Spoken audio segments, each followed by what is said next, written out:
Ça, c'est mon école et ça, c'est mon papa. Il m'amène à l'école tous les matins avant d'aller à son bureau. Il m'embrasse vite et il s'en va.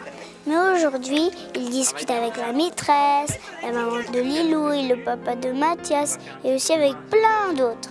Il m'a dit qu'il n'y aurait peut-être plus la maîtresse l'année prochaine.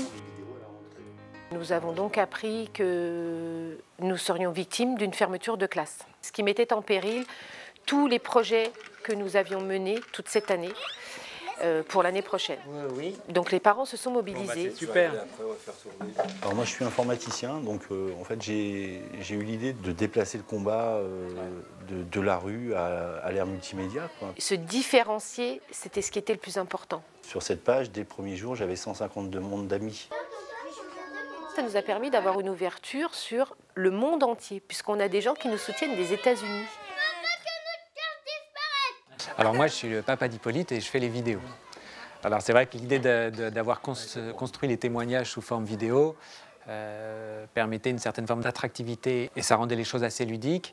Ça s'éloignait d'un discours formaté, syndicaliste, de défense, agressif ou d'opération type manifestation. On met des têtes d'enfants, mais des visages de parents également sur un réel problème. Donc ça personnalise vraiment la chose. Ils ont dit ce qu'ils avaient ressenti, ils ont dit quelles étaient leurs craintes.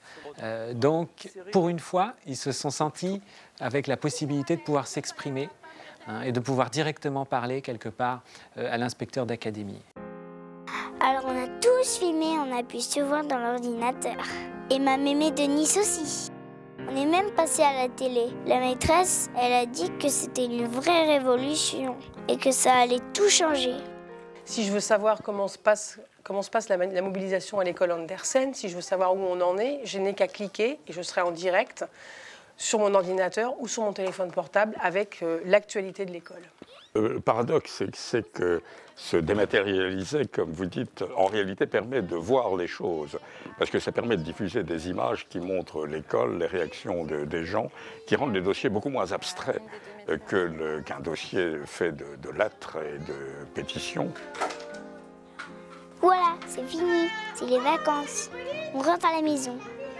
Moi, je prends le bus. La révolution, c'est fatigant, mais c'est rigolo. Et en plus, tous les papas et mamans se connaissent maintenant.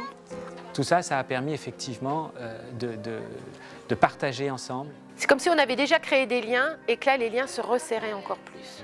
Le numérique peut isoler les gens, c'est sûr, mais sur ce coup-là, par contre aussi, il les rapproche. En tout cas, comme dit mon papa, cette révolution ne fait que commencer.